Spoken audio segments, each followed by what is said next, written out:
দ্বিতীয় হচ্ছে তোমার দিন কি, তৃতীয় হচ্ছে তোমার নবীকে। প্রথম মূলনীতি তোমার রবকে। শুনতে পাচ্ছেন? আচ্ছা, অসুবিধা না হলে হয়। তিনটি মূলনীতির মধ্যে প্রথম তোমার রবকে।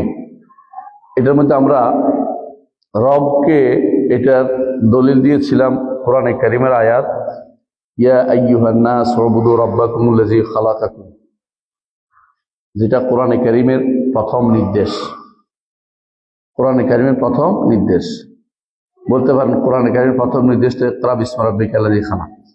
এটা নাজিল হওয়ার দিক থেকে প্রথম, কিন্তু এখন কোরআনে কারিমের যে তারতিব, যেটা রাসূলুল্লাহ সাল্লাল্লাহু আলাইহি ওয়াসাল্লাম তারতিব দিয়েছেন,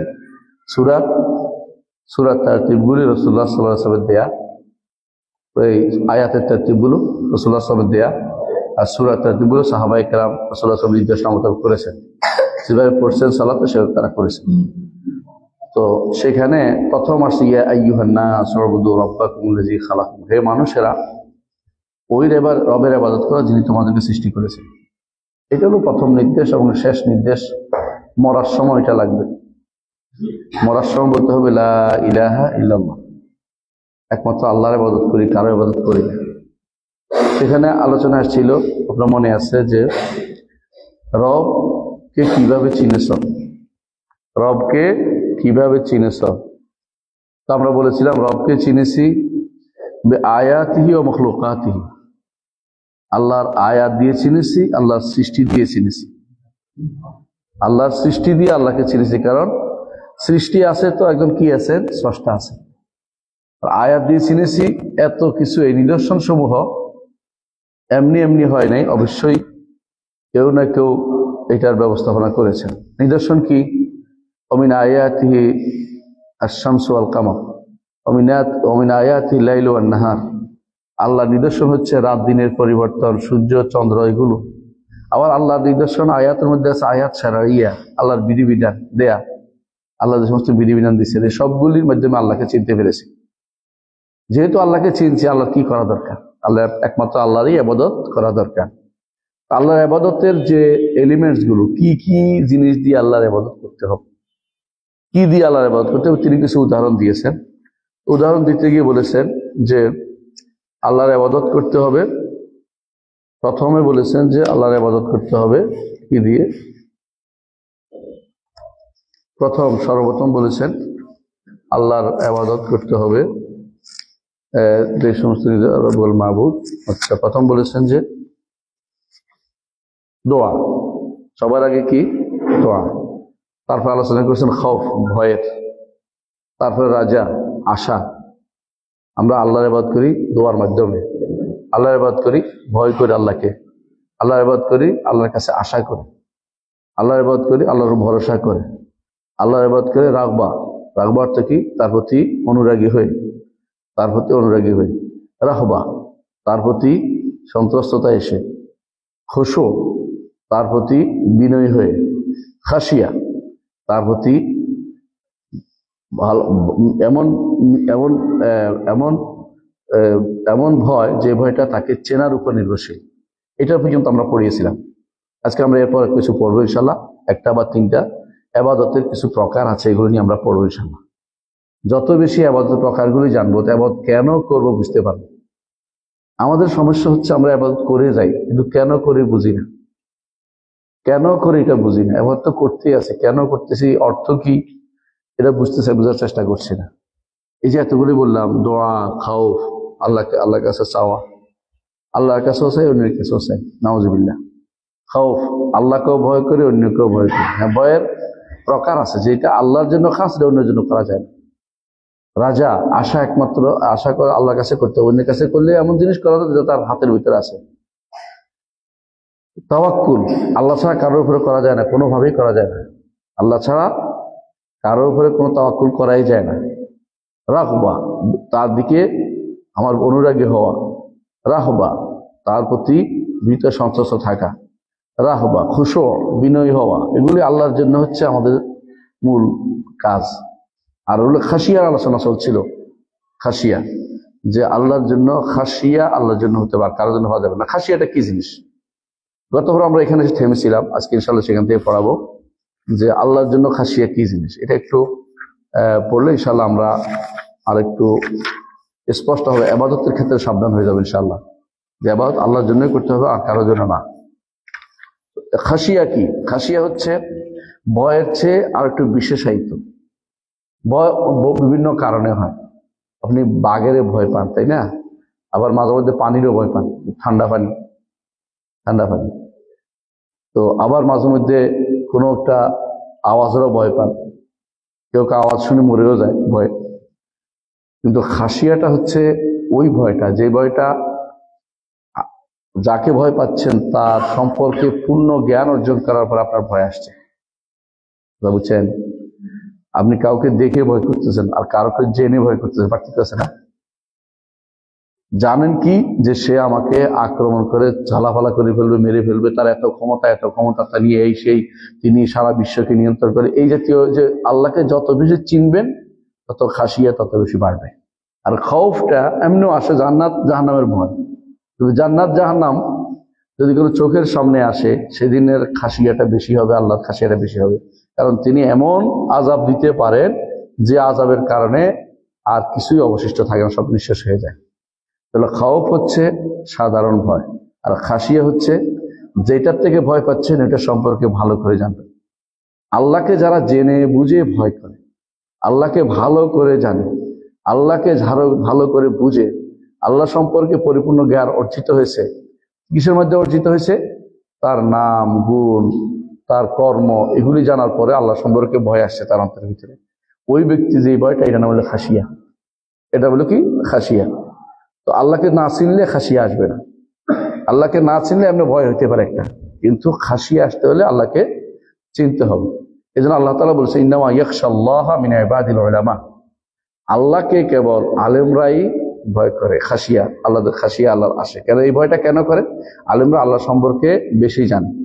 ইবনে কাইয়িম রাহমাতুল্লাহ আলাইহি বলেন যে আল্লাহকে যদি আল্লাহর খাসিয়া আসতে হলে অবশ্যই আল্লাহকে চিনতে হবে।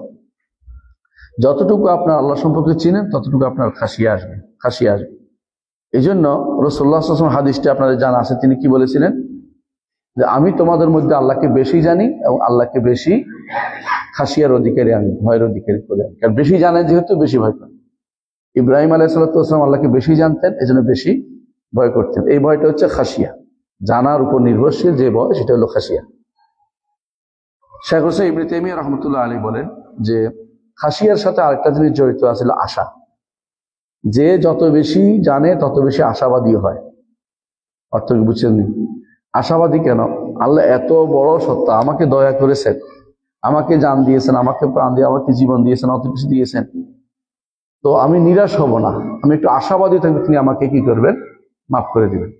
তিনি বলেন যদি কোনো এমন ভয় হয়ে যায় যে ভয়ের কারণে মানুষ নিরাশ হয়ে যায়, তাহলে সেই ব্যক্তি আসলে আল্লাহকে চিনতে পারেন। কারণ আপনি জানেন যে আল্লাহকে আপনি দুই দিক দিয়ে চিনেন। একদিকে চিনেন কি?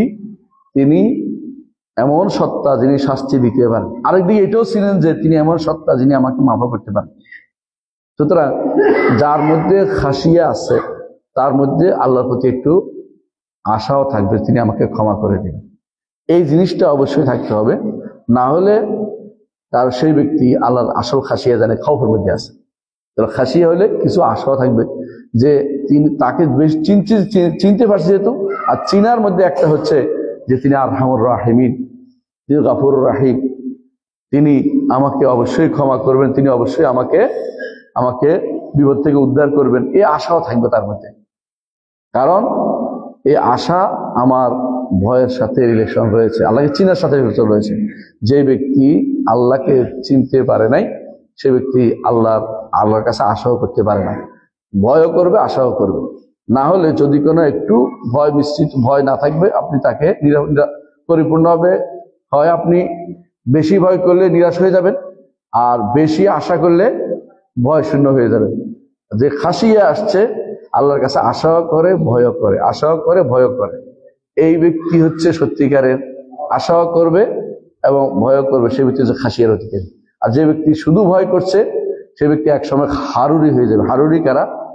যারা হারুরি বুঝছেন তো, যারা খারিজি ছিল, যারা মানুষ ওই আলিয়াদুলের বিরুদ্ধে যারা বের হয়েছিল, এই গোষ্ঠী হারানো ছিল। তারা মনে করতো আমাদের জীবন শেষ, যে কোনো মূল্যে এখন জান বাঁচাতে, যে কোনো মূল্যে আমরা জানাতে যাওয়ার একটা পথ বের। এটা তো না, একটু আশাও থাকতে হবে। রাসূলুল্লাহ সাল্লাল্লাহু আলাইহি ওয়াসাল্লাম আমাদেরকে দুইটাই শিখিয়েছেন, যে আল্লাহর কাছে আশাবাদী হতে হবে, আবার আল্লাহকে ভয়ও করতে হবে, দুইটাই আমাদের থাকতে হবে। সুতরাং আল্লাহ তাআলা প্রশংসা করেছেন যাদের মধ্যে দুইটাই থাকবে। একদিকে তারা আল্লাহর কাছে ভয়ও করবে, আরেকদিকে তারা আল্লাহর কাছে আশাও করবে, দুইটাই। ইয়াদউনা রাগাবান ওয়া রাহাবান, আমাকে ডাকে তারা রাগাবান, আগ্রহী হয়ে, রাহাবান, ভীত হয়ে। দুইটা থাকলে বুঝতে পারে আশাও আছে, ভয়ও আছে। এটা ওই ব্যক্তি অর্জন করতে পারে যার কাছে আল্লাহর খাসিয়া আছে। যে আল্লাহ সম্পর্কে জানে না, সে একদিকে দুইয়ে দৌড় দিবে, মুরজিয়া হয়ে যাবে না খারিজি হয়ে যাবে। আর যে জানে সে এইটাও দুইটার মাঝখানে অবস্থান করতে পারবে। বুঝাতে পারছি কথাটা? এটাই আমার কথা, ইবনে তাইমিয়া রাহমাতুল্লাহ আলাইহি বলেছেন ফতোয়ার মধ্যে।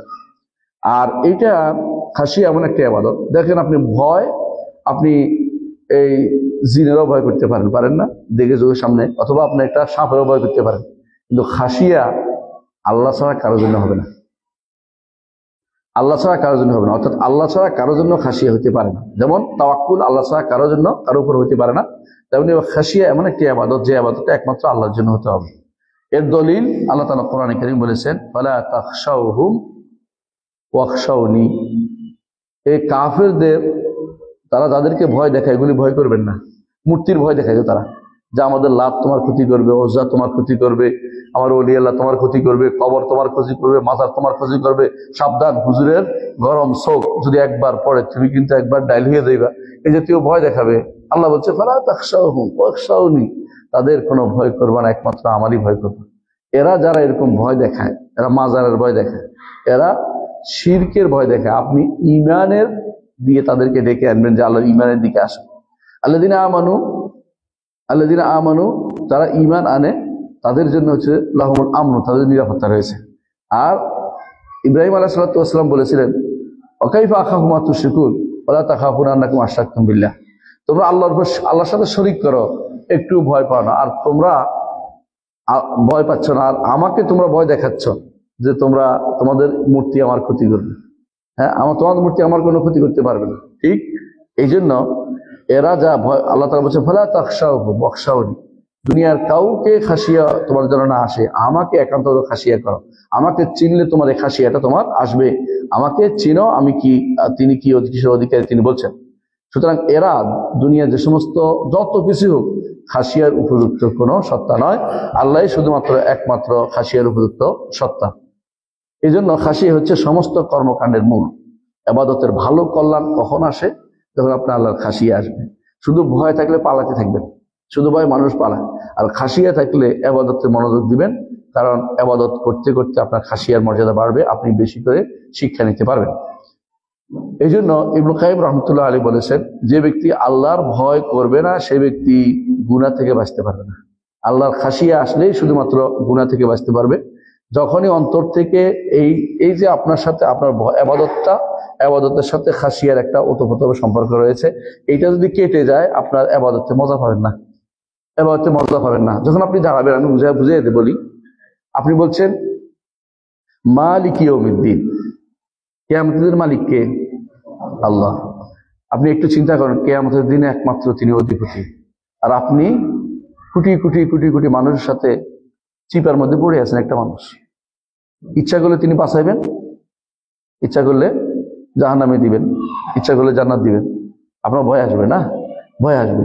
এইটা যখন আপনি বুঝবেন, যখন সালাতের মধ্যে আপনার মনে হবে যে যখন পড়তেছেন মালিক ইয়াউমিদ্দিন, সঙ্গে সঙ্গে আপনার হাসরের মাঠের চিত্রটা আপনার চোখের সামনে আসবে, যে ইয়াউমিদ্দিনের মালিক তিনি, আমি তার সামনে আসব, তার সামনে থাকবো, আমার কি হবে? আশাবাদী আল্লাহ আমাকে জান্নাত দিবেন, আবার ভয়ও হয় যদি জান্নাত না দেয় আমার কি হবে। এই যে খাওয়াব এবং আশা দুটেই, আশা এবং ভয় দুটেই আপনার মধ্যে আসছে। এটা কি জন্য? খাসি আল্লাহ সম্পর্কে জানার কারণে, যে তিনি একচ্ছত্র অধিপতি হাসরের মাঠে। সেখানে কেউ জাহাজ নিয়ে আসবে না, কেউ বিমান নিয়ে আসবে না, তো বিমানকে রেল নিয়ে আসবে না। এখন দেখলাম কিছু মানুষ রেলের কথা বলে, কেউ বিমানের কথা বলে। কারণ রেলের কথা বলছে যেখানে শুকনো এলাকা, আর বিমান এলাকা মানুষ বলে কি পানি এলাকা তারা জাহাজ নিয়ে আসবে বলে। এই জন্য নাউজুবিল্লাহ, কেউ কিছু আনবে না সেদিন, একমাত্র আল্লাহ রাব্বুল ইজ্জত শুধুমাত্র আমাকে বাঁচাতে পারবেন। এটা খাসিয়ার ফল। যে ব্যক্তি এইটা হারিয়ে ফেলেছে, এইটা অন্তরে আসবে না, সালাতের মধ্যে মুখস্থ পড়ে ফেলবে, এক টানে পড়ে ফেলছে সালাত, কখন যে সূরা ফাতিহা শেষ হয়েছে তার মনে হচ্ছে না, শেষে মনে পড়ে ফেললাম, আমি তো পড়ে ফেলছি কিন্তু এটা তো আমি তো চিন্তা করি নাই। তখন মনে করবেন যে আসলে ইবাদতের প্রাণ আসে নাই, ইবাদতের প্রাণ পাচ্ছেন না। এই জন্য অর্থ বুঝে প্রত্যেকটা শব্দ, খাসিয়া কাকে বলে, খাওফ কাকে বলে, ইবাদত কাকে বলে, একটা একটা করে আপনাকে বুঝতে হবে। যাই হোক, ইমাম ইবনুল কাইয়িম রাহমাতুল্লাহ আলাইহি বলেছেন যে যখন খাসিয়া আসবে একজন মানুষের, তখন শুধুমাত্র প্রকৃত অর্থে আল্লাহ যে নির্দেশ দিচ্ছেন সেটার প্রতি বসতে পারবে, নইলে সে ইবাদতের প্রাণ সে খুঁজে পাবে না। ইবনে উদ্দাতুস সাবিরিনে এটা উল্লেখ করা হয়েছে। একজন মানুষ আল্লাহর খাসিয়া আসলে কি কি লাভ, আমি কয়েকটা উল্লেখ করব। এক নম্বর হচ্ছে আল্লাহ তাআলা বলছেন যে যার আল্লাহর খাসিয়া আসবে সে ব্যক্তি উপদেশ গ্রহণ করতে সক্ষম হবে, সে ব্যক্তি উপদেশ গ্রহণ করতে সক্ষম হবে। অন্তরের মধ্যে তার জীবন আসবে। অন্তর একটা আছে মরা অন্তর। মানুষের অন্তর তিন প্রকার। অন্তর কয় প্রকার? তিন প্রকার। একটু প্রশ্ন করে উত্তর দিতে পারেন। একটা অন্তর হচ্ছে মরা অন্তর, যে অন্তর মরে গেছে, এটা হলো কাফের অন্তর। আরেকটা অন্তর হচ্ছে রোগাক্রান্ত অন্তর, এটা হচ্ছে মুনাফিকের অন্তর। আরেকটা অন্তর হচ্ছে ঈমানদার অন্তর, এটা যদি একদম সর্বোচ্চ স্তরে হয় তাহলে একদম ফিকে, কার কোনো রোগ টোগ নাই, ভালো মাশাআল্লাহ, এটা একদম মহসিন। আর যদি একটু মাঝামাঝি থাকে, ভালো কোন রকম, সে হলো কি মুমিন। আর যদি এই ভালো হতে থাকে কিন্তু কম কম ভালো, বেশি ভালো না, এটা হলো কি? এটা হলো মুসলিমের অন্তর। তাহলে মুসলিম ইমানদার জান্নাতে যেতে হলে ইল্লা মান আতাল্লাহ বিকলবিন সালিম, একবার নিরোগ আত্মা নিয়ে যেতে হবে। সামান্য গুনাহ খাতা থাকলে এগুলো রেখে আসতে হবে কোথায়? এই হাসরের মাঠ থেকে শুরু করে কামতারা পর্যন্ত, এই দুই জায়গায় যত বিপদ আপদ এসে ওইগুলি রেখে একদম খাঁটি নেওয়া পর্যন্ত আল্লাহ জান্নাতে দিবেন না। জান্নাতে কোনো ময়লার জায়গা নয়, ময়লা নিয়ে জান্নাত যেতে পারবেন না। এই জন্য জান্নাতে যেতে হলে আপনার খাসিয়া একদম পূর্ণতা আসতে হবে। এই পূর্ণতা আসার জন্য অন্তরের মধ্যে প্রাণ থাকতে হবে। অন্তর প্রাণ আসবে যখন আপনার খাসিয়া আসবে। খাসিয়া আসলে অন্তরের মধ্যে কি আসবে? প্রাণ আসবে। এবং তখন আপনি আল্লাহ যা বলে, কোরআনে কারিমে যা বলেছেন, তখন সেটা পড়ে আপনার অন্তরের ভিতরে আপনার কি আসবে? শিক্ষা নিতে পারবেন। আমাদের তো তাফসীর কারকরা প্রচুর তাফসীর করে, কিন্তু আয়াত থেকে শিক্ষার জায়গাটা খুবই কম নেয়। এই কাজটা আমি দেখেছি আমাদের উস্তাদজি শেখ মোহাম্মদ বিন সালেহ আল উসাইমিন, তার তাফসীরের মধ্যে আপনি দেখবেন যে এই অবস্থাটা খুব ভালো। যিনি আয়াত পড়ে এতে কি শিক্ষা নিতে পারে, এক একটা শিক্ষা দেখবেন 2 পৃষ্ঠা 3 পৃষ্ঠা হয়ে গেছে না, আয়াত একটা শিক্ষা কত বেশি। এটা আরো আসবে, শুধু তিনি বলছেন তা না, আরেকজন এসে আরেকটা বের করবে। কোরআন কোন দিনের শিক্ষা থেকে মুক্ত। কেউ বলে না আমি জব জেনে গেছি, বলতে পারবে না। একজন যেটা বলছে আরেকজন আরেকটা পাইছে, নতুন একটা পাইছে, আরেকজন একটা পাইছে, দেখবেন যে বিশাল কিছু। কারণ আল্লাহ তাআলা বলছেন সাইয়াদ্দাক্কারু মান ইয়াখশা, সূরা আল-আলাদ 10 নম্বর আয়াত, যে ব্যক্তি আল্লাহর খাসিয়া আসবে, মান ইয়াখশা, সে কোরআন থেকে উপকৃত হতে পারবে, কোরআনের থেকে উপদেশ নিতে পারবে। কোরআন তার অন্তরটা পরিচ্ছন্ন হবে, অন্তরটা জীবিত হবে। এই জন্য আল্লাহ তাআলা যদি আল্লাহ অন্তরটা শিক্ষামূলক অন্তর বানাইতে চান, খাসিয়া অন্তরে ধারণ করতে হবে। সাইয়াদ্দাক্কারু মান ইয়াখশা, যে খাসিয়া আছে সে শুধুমাত্র জীবিত অন্তর নিয়ে হাজির হতে পারে। ঠিক অনুরূপ সূরা নাজিআতের 26 নম্বর আয়াতে বলছেন ইন্না ফি যালিকা লাইব্রাতাল লিমান ইয়াখশা। আল্লাহ তাআলা উল্লেখ করেছেন ফেরাউনের কথা উল্লেখ করতে করতে শেষে বলছেন ফেরাউনকে যে আমি কিভাবে ধ্বংস করেছি, যে যার খাসিয়া আছে আমার, তিনি জানেন যে আমি কিভাবে পাকড়াও করতে পারি। তার পাকড়াও ইন্না আখযাহু আলীমুন শাদীদ, অত্যন্ত কঠোর তার পাকড়াও। আলিম মর্মন্তুদ তার পাকড়াও, শাদীদ কঠোর তার পাকড়াও। ফেরাউনকে অনেক সময় ছাড় দিয়েছেন কিন্তু ছেড়ে দেন নাই, শেষ মুহূর্তে কঠিনভাবে পাকড়াও করেছেন। আজও জগতের বুকে অনেকগুলো মানুষ অন্যায় করে বেড়ায়, আমরাও দেখি, আমরা কিছু পারি না কিছু করতে, কিন্তু আল্লাহ যখন ধরেন তখন কি আল্লাহর মায়ের জগতের বাইর, মানে বলে না আল্লাহর মায়ের আর কিছু বাগাতে সব বাইর করবেন। এই জন্য আল্লাহ তাআলা যেটা ধরবেন শেষ করবেন, এইটা ইবরা। এই শিক্ষা কেন? আল্লাহ তাআলা কিভাবে ধরেন জানলে এইটা তার খাসিয়া আসবে, এই খাসিয়ার কারণে সে শিক্ষা অর্জন করতে পারবে। আল্লাহ এটা বলেছেন ইন্না ফি যালিকা লাইব্রাতাল লিমান ইয়াখশা, এর মধ্যে শিক্ষা রয়েছে যারা আল্লাহর খাসিয়া যাদের অন্তরে আছে। দ্বিতীয় যে উপকার, খাসিয়ার যে উপকার হচ্ছে যে এর মধ্যে যে আল্লাহর খাসি, আল্লাহ সম্পর্কে জানবে বেশি, আল্লাহ অন্তরে খাসিয়া আসবে। কার অন্তরে খাসিয়া আছে এটা তার কর্মকাণ্ডে প্রকাশ পাবে, বুঝছেন তো? আপনার কর্মকাণ্ডে খাসিয়াটা প্রকাশ পাবে। অহংকারী কিনা, আপনি বাড়াবাড়ি করেন কিনা, আপনি মানুষকে কিছু দিয়া কোটা দেন কিনা, আপনি দুনিয়ার বুকে উপরে বড় হইতে চান কিনা, দুনিয়া বড় হতে চাওয়াটা এটা ভালো কাজ নয়।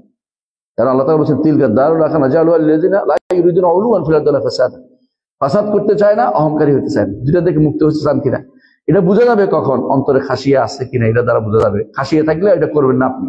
দলিল সূরা জুমারের 23 নম্বর আয়াতে আল্লাহ তাআলা বলছেন, সূরা জুমারের 23 নম্বর আয়াতে আল্লাহ তাআলা বলছেন যে যখন আল্লাহ তাআলা নাজিল করেছেন আল্লাহু নাযাল আহসান হাদিস, আল্লাহ তাআলা সবচেয়ে উত্তম কথা নাজিল করেছেন। তাহলে হাদিস যেমন হাদিস, কোরআনও কি হাদিস। কোরআন কারীম আল্লাহ বলছেন আহসান হাদিস, আল্লাহু নাযাল আহসান হাদিস, আল্লাহ তাআলা সবচেয়ে উত্তম বাক্য নাজিল করেছেন, উত্তম কথা নাজিল করেছেন। তাহলে কোরআনও হাদিস, হাদিসও হাদিস। অসুবিধা কি আমরা কোরআনকে হাদিস বলতে, আল্লাহ বলছেন আমরা বলতে অসুবিধা নাই। আল্লাহ বলছে আল্লাহু নাযাল আহসান হাদিস, এই হাদিস, এই যে আল্লাহর বাণীটা, এই সম্পর্কে আল্লাহ কি বলছে শোনেন, তাকশাইরু মিনহু জুলুদুল্লাযিনা ইয়াখশাউনা রাব্বাহুম, যাদের অন্তরে আল্লাহর খাশিয়া আছে। একটু খাশিয়ার প্রকাশ করছি আমরা, তাই না, ব্যাখ্যা করেছি। যাদের অন্তরে আল্লাহর খাশিয়া আছে তাদের অন্তর কেঁপে ওঠে। আল্লাহর কথা শুনলে সালাতের ভিতরে সালাতের বাইরে সারাক্ষণ চিন্তা থাকে কিভাবে হাসরের মাঠ পার করব, কিভাবে কবর আযাব পার করব, কিভাবে গুনাহ থেকে মুক্ত হয়ে আল্লাহর সামনে হাজির হব, কিভাবে অপমান থেকে মুক্ত হব। আল্লাহ যদি অপমান করতে দিয়ে চায় হাসরের মাঠে, কারো কিন্তু আর মানবোধ কিছু থাকবে না। কারণ আল্লাহ বলছেন ওয়াবাদা লাহুম মিনাল্লাহি মা লাম ইয়াকুনু ইয়াহতাসিবুন, যা তারা চিন্তাও করে না এমন জিনিস প্রকাশ হয়ে পড়বে। এই প্রকাশ করে দিলে আর উপায় নেই। এই জন্য আমরা সবসময় আল্লাহর কাছে দোয়া করি, আল্লাহ যেন আমাদেরকে সিত্র করে, গোপনে পার করে দেয়। কারণ হাসরের মাঠে সবার সামনে যদি কোনো প্রকাশ করে দেয়, পার পাওয়ার কোনো উপায় নেই প্রতিটি মানুষের। এই জন্য সে ভয় করে। তাকশাইরু মিনহু জুলুদুল্লাযিনা ইয়াখশাউনা রাব্বাহুম, যারা আল্লাহর কিতাব পড়ে তাদের অন্তর, যখনই তারা আল্লাহর কিতাব পড়ে তখন তাদের চামড়া সমূহ কেঁপে ওঠে, প্রকম্পিত হয়, যাদের খাসিয়া আছে তারা। সুম্মা তালিনু জুলুদুহুম ওয়া কুলুবুহুম ইলা যিকরিল্লাহ, তারপর তাদের চামড়া আবার নরম হয় এবং মন নরম হয়। কি জন্য? আল্লাহর জিকিরের দিকে তারা দৌড়ায়, যে আমার কোনো পথ নাই জিকির ছাড়া। সেই জিকির কি? সালাত ও জিকির, উমরা জিকির, হজ জিকির, সকালবেলা বিকেল এটাও জিকির, সালাতের পরেরটাও জিকির, আমরা এখানে বসছি এটাও জিকির। বুঝছেন তো? জিকির আল্লাহর স্মরণ যেটা হয় এটাই জিকির, হালাল হারাম আলোচনা এটাও জিকির। যে তারা জিকিরের দিকে দৌড়ায়, যে আমার আর কোনো পথ নাই, আমরা ওইদিকে ফিরে আসতেই হবে, আমি আল্লাহর দিকে ফিরে আসবোই। তো সূরা জুমার 23 নম্বর আয়াতে আল্লাহ এটাই বলেছেন যে যাদের যে ফায়দা, এটা দ্বিতীয় ফায়দা হচ্ছে খাসিয়ার, দ্বিতীয় ফায়দা হচ্ছে যে যদি তার অন্তরে খাসিয়া আছে তার প্রকাশ পাবে, তার আমলে কর্মকাণ্ডে সবকিছু প্রকাশ পাবে সেটা। 3 নম্বর ফায়দা হচ্ছে যে এই খাসিয়া হেদায়েতের একটা ফল। আল্লাহ হেদায়েত করলে আপনি শুধু খাসিয়াটা পাবেন। আল্লাহ যদি আপনাকে পথ না দেখায় আপনি খাসিয়া পাবেন না। আপনি হয়তো পড়ছেন, কোরআন মুখস্থ করেছেন, কত কোরআন মুখস্থকারী উল্টাপাল্টা করে জানেন? কত কোরআন মুখস্থকারী মানুষের মারে, কত কোরআন মুখস্থকারী মানুষের সম্পদ আহরণ করে। মানুষ মাঝে মধ্যে একজন হাফেজ সাহেবের গালিও দেয় যে এটা অমুকের হাফেজ, নাউজুবিল্লাহ, উল্টাপাল্টা কথাবার্তা বলে। কিন্তু আসলে কারণটা কি জানেন? হেদায়েত তাকে খাসিয়ার দিকে নিয়ে যায় নাই। বুঝলেন তো কথাটা? তার হেদায়েত প্রাপ্ত হয় না, খাসিয়া আসে নাই। হেদায়েত প্রাপ্ত যদি ভালো হয় অটোমেটিকলি সে খাসিয়া তার মধ্যে আসবেই আসবে। আল্লাহ তাআলা কোরআনে কারীমে ঘোষণা করেছেন সূরা নাজিআত 19 নম্বর আয়াতে বলছেন ওয়া আহদিয়াকা ইলা রাব্বিকা ফাতাখশা। হে ফেরাউন, মুসা বলতেছেন ফেরাউনকে, আমি কি তোমাকে তোমার রবের দিকে পথ দেখাবো যাতে তুমি তোমার রবকে খাসিয়া করতে পারো, তোমার রবের খাসিয়া তোমার অন্তরে আসে। অর্থাৎ আল্লাহ তাআলার পথ কি তোমাকে দেখাবো, তাহলে তোমার অন্তরে কি আসবে? আল্লাহর খাসিয়া আসবে। তাহলে হেদায়েত যদি পায় তখন শুধুমাত্র খাসিয়া আসে। যে ব্যক্তি হেদায়েত পায় নাই সে যতই বলে যে আমি ভয় করে, বিশ্বাস করবেন না। হেদায়েতের পথে আগে আসতে হবে, ঈমান আর থাকতে হবে, তাহলে খাসিয়া আসবে। আর 4 নম্বর ফায়দা হচ্ছে খাসিয়া, সেটা হচ্ছে যে খাসিয়ার কারণে আল্লাহ তাআলার ক্ষমা পাবে, আল্লাহ তাআলার ক্ষমা পেয়ে যাবে। কারণ অন্তরে খাসিয়া আসলে আল্লাহ তাআলা পুরস্কার স্বরূপ তাকে ক্ষমা করে দিবেন এবং তাকে অঢেল দান করবেন। যেই দান অঢেল, যেটা আপনি হিসাব করতে পারবেন না, এত বেশি করে তিনি দান করবেন।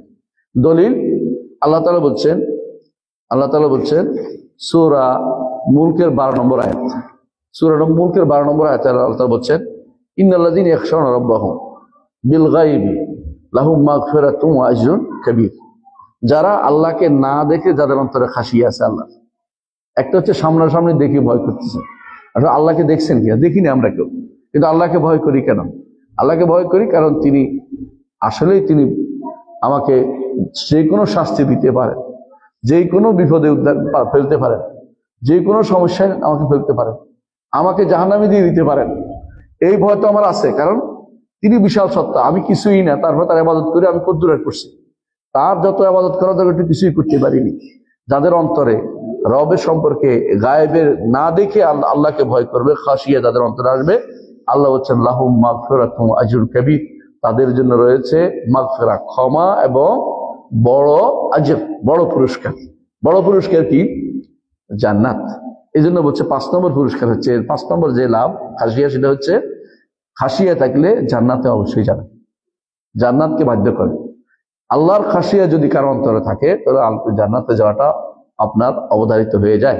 দলিল আল্লাহ তাআলা সূরা বাইয়িনার 8 নম্বর আয়াতে বলছেন জাযাউহুম ইনদা রাব্বিহিম জান্নাতু আদনিন তাজরি মিন তাহতিল আনহার খালিদিনা ফিহা আবাদা রাদিয়াল্লাহু আনহু ওয়া রাদু আনহু যালিকা লিমান খাশিয়া রাব্বাহ। যারা রবের খাসিয়া যাদের অন্তরে আছে, এদের পুরস্কার হচ্ছে তাদের রবের নিকট জান্নাত আদন, নেয়ামতপূর্ণ জান্নাত, তাজরি মিন তাহতিল আনহার, যার নিচ দিয়ে নহরসমূহ প্রবাহিত, যেখানে তারা চিরস্থায়ী হবে। তারাও আল্লাহর উপর সন্তুষ্ট, আল্লাহ তাদের উপর সন্তুষ্ট, কিন্তু শর্ত হচ্ছে একটা, খাসিয়া থাকতে হবে। খাসিয়ার পুরস্কার হচ্ছে জান্নাত। যদি খাসিয়া রাখতে পারেন অন্তরে, আল্লাহ আপনার জান্নাত অবধারিত হয়ে যাবে, জান্নাত অবধারিত হয়ে যাবে। অনুরূপভাবে 6 নম্বর আরেকটি পুরস্কার ফল যেটা, সেটা হচ্ছে যারা বেশি খাসিয়া রাখে তারা আল্লাহ তাআলা তাদেরকে উত্তরোত্তর আল্লাহ সম্পর্কে পরিচয় আরো বাড়িয়ে দেন। দেখবেন আল্লাহ সম্পর্কে সুন্দর কথা বলছে, আল্লাহ সম্পর্কে জানে, আল্লাহর খাসিয়া অন্তরে থাকার কারণে আল্লাহ তাদেরকে আরো জানানোর ব্যবস্থা করে দিচ্ছে। আল্লাহকে জানতে পারে, খাসিয়া থাকলে আল্লাহকে জানাটা সহজ হয়ে যায়, আল্লাহকে জানা, আল্লাহ জানার ব্যবস্থা করে দেন। এই জন্য শাইখ সাহেব ইবনে তাইমিয়া রাহমাতুল্লাহ আলাইহি বলেছেন কুল্লু মান খাশিয়া আল্লাহ ফাহুয়া আলিম, যে কেউ আল্লাহর খাসিয়া অন্তরে ধারণ করতে পারছে সে আলেম হবে, সে আলেম, সে আলেম। এবং তিনি এটাও বলেছেন যে হাসবুকা বিল খাশিয়াতি ইলমান, যদি ইলমের কারণে তোমার খাসিয়া আসে তাহলে যথেষ্ট, আলহামদুলিল্লাহ। যে ইলম তোমার অন্তরে খাসিয়া তৈরি করে না, ইলম না, এটা বিদ্যা না। যেই বিদ্যা তোমার অন্তরে আল্লাহর ভয় নিয়ে আসে না, সেই বিদ্যা না, সেই বিদ্যা শিখার দরকার নাই। এই জন্য তিনি বলছেন এটা, যে ইলমের জন্য যদি এইটাই যথেষ্ট হয় যে তোমার অন্তরে আল্লাহর খাসিয়া আসবে, আলহামদুলিল্লাহ, এটা তোমার জন্য যথেষ্ট। আর এটাও বলেছেন সাথে সাথে ওয়া কাফা বিল ইগতিরারি বিল্লাহি জাহলা, আর যে ব্যক্তি আল্লাহ সম্পর্কে আজে বাজে কথা বেড়ে বেড়াচ্ছে, সেই ব্যক্তি জাহেল হওয়ার জন্য যথেষ্ট, সেই ব্যক্তি জাহেল হওয়ার জন্য যথেষ্ট। এটা ওনার কথা নয়, এটা ইবনে মাসউদের জন্য বক্তব্য, যে কাফা বিখাশিয়াতিল্লাহি ইলমান ওয়া কাফা বিল ইগতিরারি বিল্লাহি জাহলা। আল্লাহ খাসিয়া যদি আসে তাহলে আপনার ইলম, জ্ঞানী মানুষ, আপনি আলেম হচ্ছে আল্লাহর খাসিয়া অন্তরে থাকতে হবে। আর যে ব্যক্তি জাহেল পরিচয় দিতে হলে আর কিছু দরকার নেই, সে কি আল্লাহ সম্পর্কে উল্টা পাল্টা কথা বলে কিনা, তো বুঝা গেল জাহেল, কোনো সন্দেহ নেই। এই জন্য কোরআনে কারিমে আয়াতের তাফসীর করেছেন আলেমরা কি, আল্লাযিনা ইয়ামালুনা সুআ বিজাহালাতিন সুম্মা ইয়াতুবুনা মিন কারিব, যারা না জেনে খারাপ কাজ করে তারপর দ্রুত তওবা করে, আল্লাহ তাদের তওবা কবুল করবেন। আল্লাহ বলেছেন যত মানুষ অপরাধ করে সবাই আল্লাহকে না জেনে অপরাধ করে, কারণ আল্লাহকে জানলে সে তার খাসিয়া আসতো, আল্লাহকে জানে নাই। এই জন্য যত মানুষ অপরাধ করে তওবা করে আল্লাহ কবুল করেন। এই জন্য বুঝছেন কিনা কথাটা, যত জানার দাবি করুক, যত বড় নাস্তিক, যত বড় পণ্ডিত দেখাক না কেন নিজেকে, যদি আল্লাহ সম্পর্কে যদি সঠিক কথা বলতে না পারে, ভুল বলে, বুঝবেন সে আল্লাহ সম্পর্কে জানে না, সে জাহেল। এই জন্য আল্লাহ সম্পর্কে যদি সত্যিকার জ্ঞান অর্জন করে, তার অন্তরের ভিতরে কি আসবে? আল্লাহ ভয় আসবে, খাসিয়া আসবে। এই জন্য যে ব্যক্তি আল্লাহ সম্পর্কে আল্লাহর ভয় করবে, সে ব্যক্তি কি করবে? আল্লাহর নির্দেশ মানবে, আল্লাহর নিষেধ পরিত্যাগ করবে। আল্লাহর খাসিয়া থাকলে আল্লাহর নির্দেশ মানবে আর নিষেধ পরিত্যাগ করবে, সে ব্যক্তি আলেম। যে ব্যক্তি অন্তরে খাসিয়াত আছে, সে ব্যক্তি আল্লাহর আদেশ নিষেধ ত্যাগ করতে পারে না, সে ব্যক্তি আল্লাহর আদেশ ত্যাগ করতে পারে না। দলিল দেখেন, দলিল আল্লাহ তাআলা বলে দেন সূরা জুমারের 9 নম্বর আয়াতে আল্লাহ তাআলা বলছেন যে ওই ব্যক্তি, যেই ব্যক্তি রাতে এবং দিনে সব সময় আল্লাহর কাছে সিজদা, আল্লাহর জন্য সিজদা করে, কিয়াম করে, দাঁড়িয়ে থাকে, আল্লাহর রহমতের আশা করে, আখিরাতের ভয় করে, হ্যাঁ, সে ব্যক্তি ওর মতো যে ব্যক্তি কিছু জানে না। অর্থাৎ যেহেতু আল্লাহকে যারা ভয় করে তারা আল্লাহকে জানে, আর যারা আল্লাহকে ভয় করে না, ইবাদত করে না, সে ব্যক্তি আল্লাহকে জানে না। আল্লাহকে জানলে এই কাজ করতো না। ইন্নামা ইতলাক্কারুল আলবাব, যারা জ্ঞানী তারাই শুধুমাত্র এর থেকে শিক্ষা নিতে পারে। আল্লাহকে জানতে হবে, আল্লাহকে জানলে ইবাদত করবে, আল্লাহকে না জানলে রাস্তা রাস্তায় ঘুরে বেড়াবে। যে আল্লাহকে বেশি জানে, মনে করবো যে বারবার বলতে থাকি, কি বলতে থাকবেন বারবার, ইহদিনাস সিরাতাল মুস্তাকিম। আপনার মনে হবে যে এটা যদি বারবার বলতে পারতাম, কারণ কিছু যদি না হোক, সালাতের মধ্যে আপনি কিন্তু গুনাহ থেকে ব্যস্ত আছেন, বাইরে আছেন না, সালাতের মধ্যে চুরি করতেছেন না, সালাতের মধ্যে কারো কোনো মহিলার দিকে তাকাচ্ছেন না, সালাতের মধ্যে তো আর আপনি মিথ্যা কথা বলতেছেন না। এর অর্থ সালাতের মধ্যে আপনি ব্যস্ত আছেন কি নিয়ে? আল্লাহকে ডাকা নিয়ে। এর মধ্যে আল্লাহ ইহদিনা দোয়ার মধ্যে ব্যস্ত আছেন। একজন মানুষ যদি কিছুই না হোক, সালাতের মধ্যে ইহদিনাস সিরাতাল মুস্তাকিম বারবার বলতেছে, প্রতি রাকাতে বলতেছে, এটা কিন্তু আল্লাহ তাআলা তার জন্য এই ইবাদত খাশিয়ার কারণে মধ্যে বলতে পারতেছে, কিন্তু এটা অর্থই বুঝে না। কেন ইহদিনাস সিরাতাল মুস্তাকিম এটাই বুঝে না, সে ব্যক্তি আসলে দুর্ভাগা। কারণ সে ব্যক্তি সালাত পড়েছে, কিন্তু সালাত তার উপর কবুল হয়েছে কিনা একমাত্র আল্লাহ তাআলাই জানেন, যিনি আরশের উপর আছেন, তিনি ছাড়া কেউ জানে না। কারণ রাসূলুল্লাহ সাল্লাল্লাহু আলাইহি ওয়াসাল্লাম বলেছেন, দুইজন মানুষ সালাত আদায় করে, একজনের পুরোটা কবুল হয়, কারো অর্ধেক, কারো বলতে তিনি 10 ভাগের 1 ভাগ পর্যন্ত নেমেছেন, যে কারো 10 ভাগের 1 ভাগ সালাত কবুল হয়, আর কারোটা কবুলে হয় না। এর অর্থ হচ্ছে কি, যে 10 ভাগের 1 ভাগ পর্যন্ত সালাত, অর্থাৎ কমতে কমতে একটুকু, এরপরে গেলে বোঝা গেল সে ব্যক্তি কি, আল্লাযীনা হুম আন সালাতিহিম সাহুন, যা সালাতের মধ্যে তারা গাফেল, সালাতের মধ্যে অমনোযোগী, তাদের অন্তর্ভুক্ত হয়ে যাবে। 10-এর নিচে যাওয়ার সুযোগ নাই। কিছু কিছু তো কবুল হওয়ার কোন দরকার, চেষ্টা করা দরকার। একটা হারাইছে তো আরেকটা হারাবেন না, কথা বুঝেন কিনা? অর্থাৎ সূরা ফাতিহার চিন্তা ভুলে গেছেন, এরপরে কোথায় আসছেন? রুকুতে আসছেন। রুকুতে আসছে সুবহান রাব্বিয়াল আযীম, আমার রব কত বড়, তার বড়ত্ব একটু চিন্তা করেন। যখন এটা হারিয়ে গেছে, আসেন সিজদা আসেন, অন্তত একটু চিন্তা করেন, সুবহান রাব্বিয়াল আলা, আমার রব অনেক উপরে, কোথায়? আরশের উপরে। আমি আছি মর্তে, জগতের মধ্যে, এটুকু চিন্তা করে। আবার প্রত্যেকটা কথা আল্লাহু আকবার যখন বলছেন, আকবারু মিন কুল্লি শাই, সবকিছুর চেয়ে বড় তিনি, এটাও আসেন। অর্থাৎ প্রত্যেকটা কথার মধ্যে আপনার কি আসবে? চিন্তা করবেন, খাসি আসবে যখনই আপনি এই নিয়ে চিন্তা করবেন। তাহলে আপনার এই যখনই আল্লাহ সম্পর্কে যত বেশি জানবেন, যেটা আমরা বলছি, তখন আল্লাহকে বেশি জানলে আপনার খাসিয়াটাও বেশি হবে, আর না জানলে খাসিয়া আসবে না। এই জন্য যেই জানার ফল হচ্ছে খাসিয়া, সেটা হচ্ছে ইলম, আর যেই জানার ফল ভয় নাই, সেটা জানা হয় নাই, আল্লাহকে আপনি জানতে পারেন নাই। 7 নম্বর যে উপকার আমরা পাই সেটা হচ্ছে কি, যেই ব্যক্তি আল্লাহর ভয়ে নিজেকে খাসিয়া ধারণ করতে পারছে, দুনিয়ার মানুষের কাছে সে সম্মানিত হবে, আল্লাহ তাকে সম্মানিত করবে, এবং দুনিয়ার মানুষ তাকে কোনো ক্ষতি করতে পারবে না। এবং সে যদি মরেও যায়, হ্যাঁ, সে ব্যক্তি সৌভাগ্যশালী ব্যক্তি হিসেবে গণ্য হবে।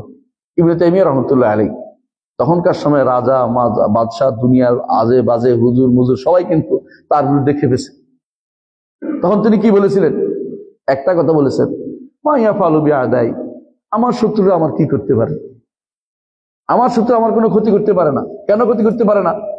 আমাকে যদি কোনো একান্ত জেলে রাখে, তো আমি আল্লাহর সাথে একান্ত হইতে পারবো। কেমনে ঘুরে নিচে জিনিসটা বুঝছেন? জেলে রাখলে আল্লাহর সাথে একান্ত হবো, আর আমাকে যদি কোনো এখান থেকে আরেকখানে সফর করে দেয়, আমি ধারণা করবো যে আমি আল্লাহর জন্যই সফর করতেছি, আল্লাহর পথে সফরের মধ্যে লিপ্ত আছি, বুঝছেন তো? আর আমাকে যদি মেরে ফেলা হয়, আমি শাহাদতের পথে যাব।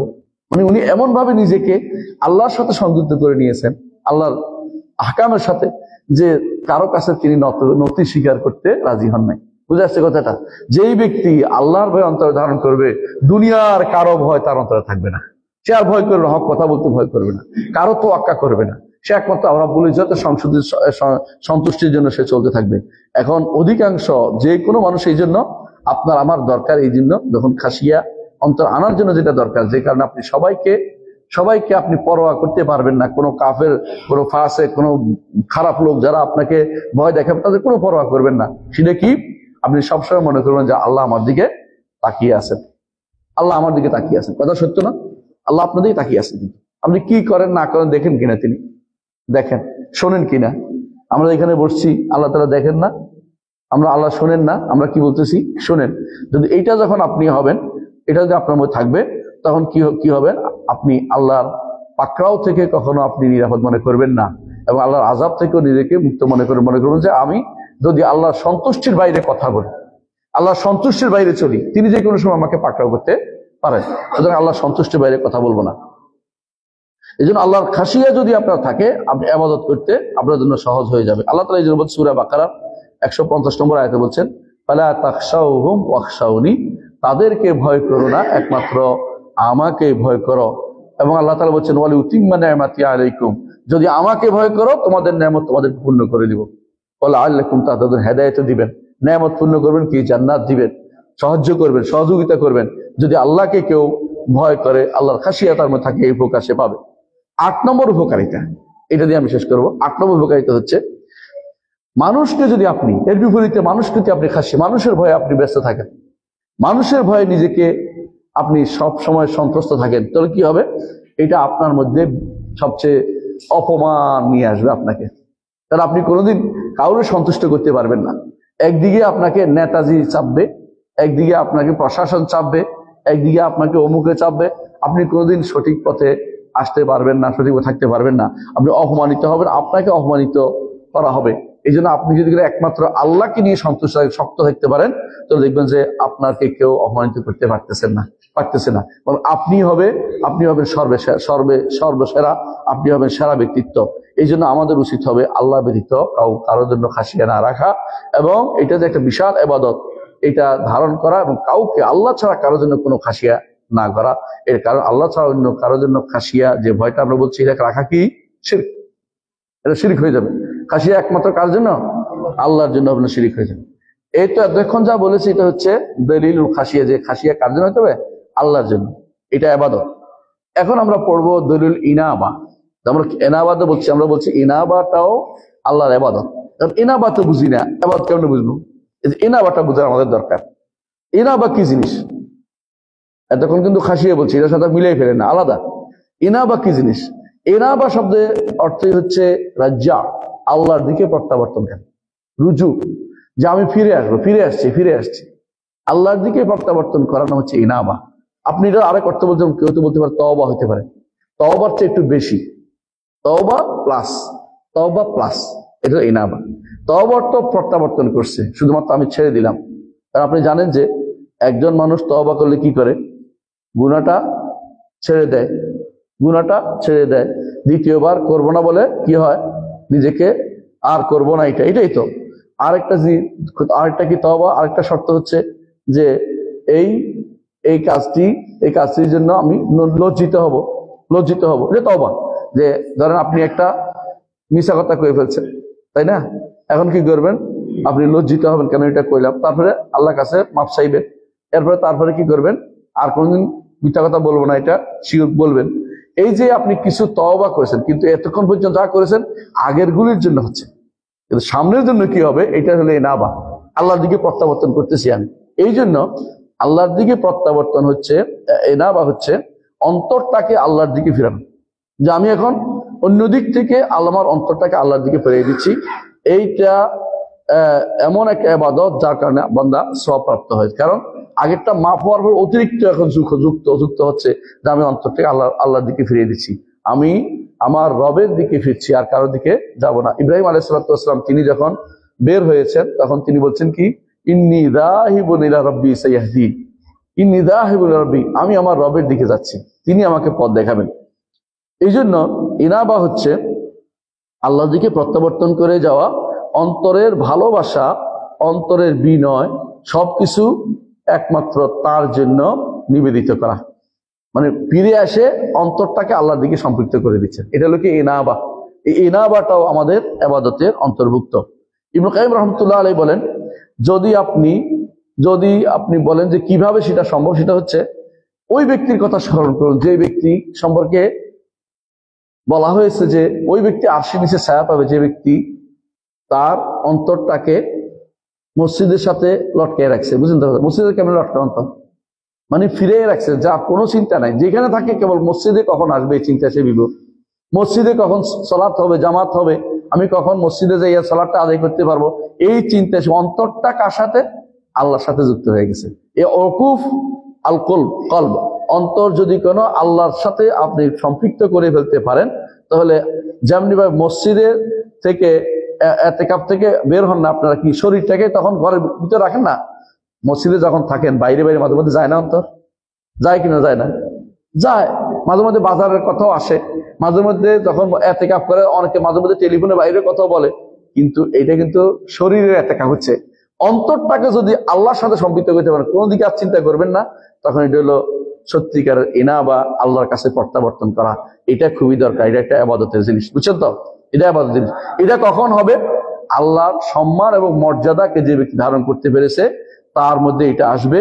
এবং অঙ্গ প্রত্যঙ্গ যদি কোনো আল্লাহর দিকে, অন্তর যেভাবে গেছে অঙ্গ প্রত্যঙ্গ আল্লাহর দিকে ধাবিত করলাম, রাসূলকে অনুসরণ করে সেটা করব, তাহলে আপনি হবেন মুনিব ইলাল্লাহ, আল্লাহর দিকে প্রত্যাবর্তনকারী। এখন তওবার মধ্যে কি পার্থক্য, একটা উদাহরণ দিলে বুঝবেন। আপনি যখন গুনাহ করেছেন, চুরি করেছেন, ধরেন তওবা করেছেন, কিন্তু চুরি তওবা করে আল্লাহ মাফ করেছে, কিন্তু আরো বেশি ইবাদত করবেন কেন? যে ওইটাকে ঢাকনা দেওয়ার জন্য। আমি যে গুনাহ করেছি, শুধু গুনাহ না, ভালো কাজ করে এটা কি করব, দিয়ে ঢাকনা দেব। যখনই কোনো গুনাহ করেছেন, ধরেন আপনি ফজরের সালাতে উঠতে পারেন নাই, তওবা করেছেন, সালাত করছেন, ফজর সালাত করছেন, তওবা করেছেন, অতিরিক্ত আরো 2 রাকাত পড়ে আল্লাহর কাছে কান্নাকাটি করতেছেন, তাহলে অতিরিক্ত যে জিনিসটা আপনার দরকার, এটা নাম হচ্ছে তওবার পরে ইনাবা।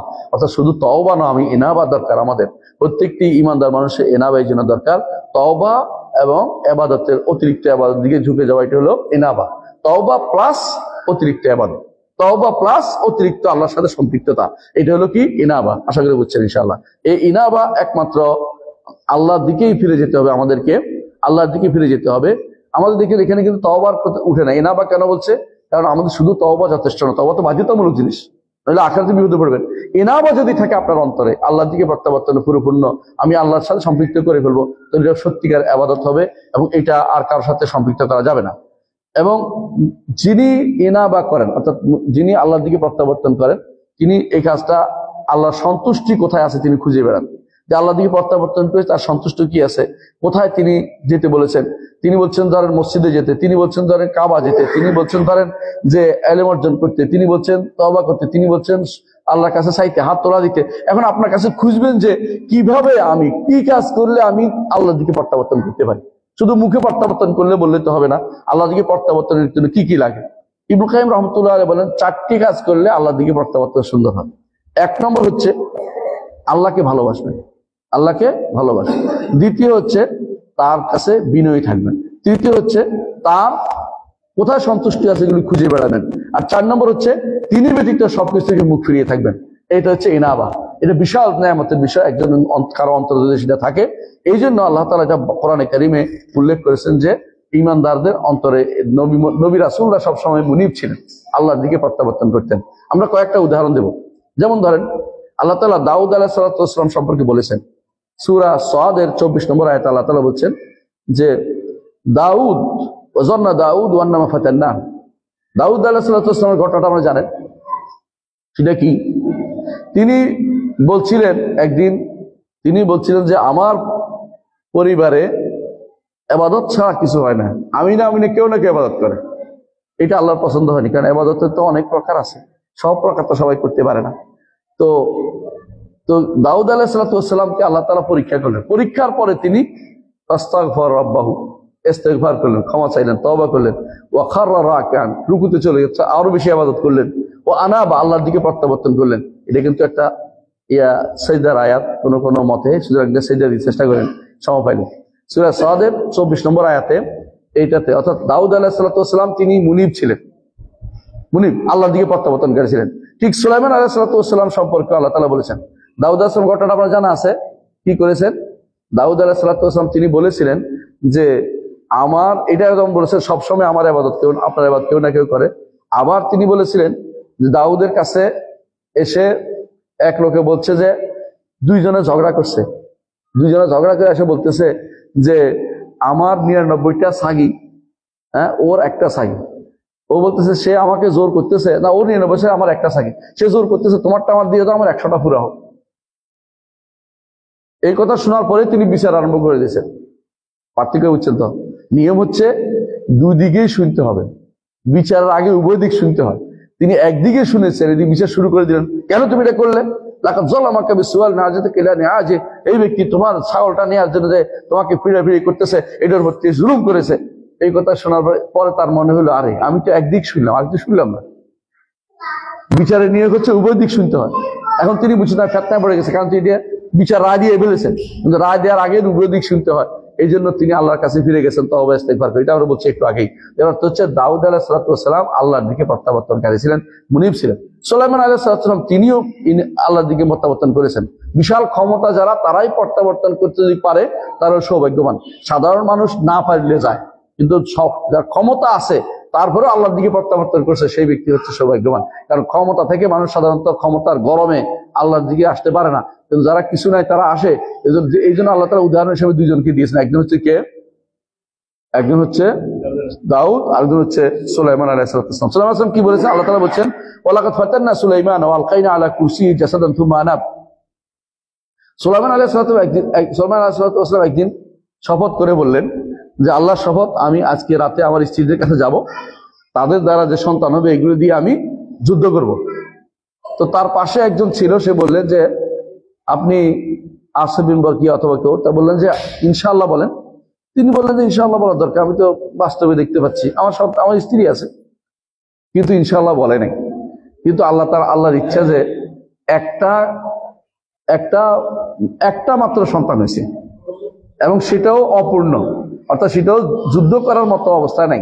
নিচের দিক ভালো নাই, উপরের দিক ভালো, নিচের দিক ভালো না, হাঁটতে না পারলে যুদ্ধ করবে কি করে? এইটা দেখে তিনি বুঝছেন যে আয় রে, আমি তো ইনশাআল্লাহ বলি নাই, আল্লাহর ফর মধ্যে আল্লাহর দিকে প্রত্যাবর্তন করি নাই, আল্লাহ তাআলা পছন্দ করে নাই। সঙ্গে সঙ্গে তিনি আনাবা তুম্মা আনাবা, আল্লাহর দিকে প্রত্যাবর্তন, আল্লাহ ভুল করেছি আমি।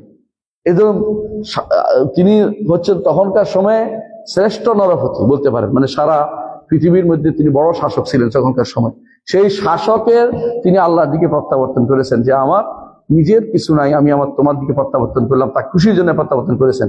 এটাও প্রমাণ করে যে এটা সূরা সাদের 34 নম্বর আয়াত, সূরা সাদের 34 নম্বর আয়াত, সেখানেও তিনি আল্লাহর দিকে প্রত্যাবর্তনের কথা বলেছেন। ঠিক শুআয়ব আলাইহিস সালাতু ওয়াস সালাম নবীরা আল্লাহর দিকে প্রত্যাবর্তন করতে, এটা প্রমাণ হচ্ছে ওমা তৌফিকি ইল্লা বিল্লাহ আলাইহি তাওয়াক্কালতু ওয়া ইলাইহি উনীব। শুআয়ব আলাইহিস সালাতু ওয়াস সালাম তাকে বলা হতো খতিবুল কওম, খতিবুল আম্বিয়া। এত বেশি সুন্দর করে বলতে পারতেন, মানে মানুষকে বুঝানোর ক্ষেত্রে তার প্রচন্ড কি ছিল, অনেক বেশি ক্ষমতা ছিল। সবকিছু বুঝানোর পরেও বলছেন যে আমি যা করেছি আল্লাহর তৌফিকে করেছি, ইলাইহি আলাইহি তাওয়াক্কুল, তার উপর ভরসা করছি, ওয়া ইলাইহি উনীব, তার কাছেই আমি প্রত্যাবর্তন করব সবসময়। নিজেকে আল্লাহর কাছে প্রত্যাবর্তনকারী হিসাবে সবসময় তিনি প্রচার করে দিয়েছেন। তো এটাও প্রমাণ করে, এটা সূরা হুদের 88 নম্বর আয়াত। সেখানে দেখা যাচ্ছে যে এখানেও তিনি আল্লাহর কাছে প্রত্যাবর্তন করেছেন। আমাদের নবী মুহাম্মদ রাসূলুল্লাহ সাল্লাল্লাহু আলাইহি ওয়াসাল্লাম তিনিও আল্লাহর কাছে প্রত্যাবর্তনকারী হিসেবে নিজেকে জাহির প্রকাশ করেছেন। তিনি কি বলেছেন? যালিকুমুল্লাহ রব্বি, এ হচ্ছে তোমাদের রব, যার এতক্ষণ পরিচয় দিয়েছেন, তার নির্দেশনের কথা বলেছেন, এ হচ্ছেন তোমাদের রব, আলাইহি তাওয়াক্কালতু ওয়া ইলাইহি উনীব, তার উপরে ভরসা করি, তার কাছে প্রত্যাবর্তন করি, তার উপরে ভরসা করি, তার উপরে তার কাছে প্রত্যাবর্তন করি। আমার নবী বলেছেন আল্লাহর উপর ভরসা করেন, আল্লাহর দিকে প্রত্যাবর্তন করেন। কোনো পীর নয়, ফকির নয়, কোনো গাছ নয়, মাছ নয়, কোনো কবর নয়, মাজার নয়, তিনি আল্লাহর দিকে প্রত্যাবর্তন করেন। এই প্রত্যাবর্তনটা আল্লাহর দিকেই হতে হবে। এইটাই হচ্ছে নবীদের আদর্শ, নবীদের আদর্শ এটা। এই জন্য এইটা শুধু মুহাম্মদ রাসূলুল্লাহ সাল্লাল্লাহু আলাইহি ওয়াসাল্লাম, আল্লাহ তার প্রশংসা করেছেন ইব্রাহিম আলাইহিস সালাম, যে তিনিও মুনিব ছিলেন, তিনিও এনাবা করতেন আল্লাহর দিকে। কোথায় বলেছেন দেখেন, আল্লাহ তাআলা বলছেন ইন্না ইব্রাহিম আলা হালিমুন আওয়াহুম মুনিব। ইব্রাহিম অত্যন্ত সহিষ্ণু, কেউ তার উপরে জুলুম করলেও তিনি সহিষ্ণুতা দেখাইছেন। তিনি কখন এই কথাটা বলেছেন? যখন ইব্রাহিম আলাইহিস সালাম এর কাছে যখন কিছু সুন্দর সুন্দর মানুষরা আসলো, তো তিনি মনে করলেন মেহমান আসছে, তিনি একটা গরু বুনে নিয়ে আসছেন। বাবারে বাবা, যার তখনকার দিনে খাবার দানি কত বেশি ছিল, এটা গরু বুনা করে নিয়ে আসছেন। যা এই দিন হানির, এই মানে গরুর বাচ্চা বুনা করে নিয়ে আসছে। বুনা করে নিয়ে আসছে, ভালো মারা আইডিয়া হাত তো ওদিকে যায় না, কারণ ফেরেশতা তো খায় না। উনি মানুষ মনে করছে তো ফেরেশতা, উনি তো বুঝতে পারেন ওদিকে খায় না দেখে ভয়, না কে রকম কয়ে তোমাদের তো ভয় লাগতেছে আমার। বলছে না, ভয় পাবেন না, আপনার স্ত্রীর বাচ্চা হবে, ভয়ের কোনো কারণে খুশি করে দিলাম, আপনার স্ত্রীর একটা বাচ্চা হবে। আচ্ছা কিভাবে বলো, আমি তো বুড়ো হয়ে গেছি। মহিলা দিছে গালের মধ্যে এক চাপ, হাই হাই কি কয়, আমার এই বয়সে বলে বুড়ো বাচ্চা হবে, এটা কেমনে হয়? হ্যাঁ, কিন্তু তখন ফেরেশতারা বললেন আতা'জিবিনা মিন আমরিল্লাহ, আল্লাহর নির্দেশ আশ্চর্য হওয়ার কি আছে? রাহমাতুল্লাহ বারাকাতুহু আলাইকুম আহলাল বাইত ইন্নাহু হামিদুম মাজিদ, আল্লাহর পক্ষ থেকে রহমত বরকত আসছে, তুমি এত আশ্চর্য হচ্ছে কেন? তো আবার ঠান্ডা হয়েছে। হ্যাঁ, এরপর জিজ্ঞাসা করতেছে কোথায় আসছে, বলছে আমি উরসিলনা ইলা কওমি লূত, আমাদের লউতের কওমের কাছে পাঠানো হয়েছে, পথের মধ্যে আপনারে সুসংবাদ দেওয়ার জন্য শুধু বসছিলাম, দাঁড়াইছিলাম। বলে কি করবে? ওখানে ধ্বংস করে দেবো। আরে আমার লূত আছে। নিজেকে ভাতিজা না, নিজের ভাতিজা না, নিজের ভাতিজা দেখে নিজে ইয়া হয়ে গেছে, আমার চাচাতো ভাই অথবা ভাতিজা, এই জন্য আমার টেনশন হয়েছে। বলে না, আমরা তাকে তাকে অবশ্যই নাজাত দেব, ভয়ের কোনো কারণ নাই। তারপর তিনি ওদের সাথে ঝগড়া করতেছে, কেন তাড়াতাড়ি করতেছে কেন, আমি যাই দেখি, বলে দেখি। বলে না, ওদের ধ্বংস আমরুন, তাদের কথা শেষ হয়ে গেছে, ওরা মৃত্যু চায়, তাদের ধ্বংস তারা কিছু বাকি নেই, আপনারা কোনো কিছু নাই। এই জন্য বলতেছেন ইন্না ইব্রাহিম আলা হালিমুন আওয়াহুম মুনিব, ইব্রাহিম ছিলেন হালিম, অত্যন্ত সহিষ্ণু, আওয়াহুন শুধু কানতেন, মুতাদাররা। কান্না কখন আসে ভাই? আল্লাহকে চিনলে কান্না আসে। সত্যি বলছি, আল্লাহকে চিনে আপনারও চোখ দিয়ে পানি বের হবে। রাসূলুল্লাহ সাল্লাল্লাহু আলাইহি ওয়াসাল্লাম বলেছেন আরশের নিচে ছায়া পাবে ওই ব্যক্তি, যে ব্যক্তি একান্তে আল্লাহর কথা স্মরণ হয়েছে এবং তার চোখ দিয়ে পানি পড়েছে। একান্তে আল্লাহর কথা স্মরণ করুন, চোখ দিয়ে পানি আসবেই, যে আমি কেমনে পার হবো, কবরে কি হবে আমার। প্রথম ধরা কবর। দুনিয়ার বুকে তো আপনি মনে করছেন পালাবেন, কবর থেকে পালানোর জায়গা নেই, এদিকেও মাটি, ওইদিকেও মাটি, উপরেও মাটি, নিচেও মাটি, পালানো কিছু কথা। এখান থেকে এখানে সাপও আসতে পারে, হাদিস যেভাবে আসছে, সেখানে চতুর্থী মিলেও যেতে পারে, আযাবও আসতে পারে, এবং এমন জোরে মারা হবে মেত্রাকা দিয়ে, হাতুড়ি দিয়ে, আপনি কই যাবেন, কিছুই করতে পারবেন না। এই কঠিন অবস্থা থেকে যদি কোনো আপনার মুক্তি পেতে হয়, আপনার চোখের পানি ছাড়তে হবে।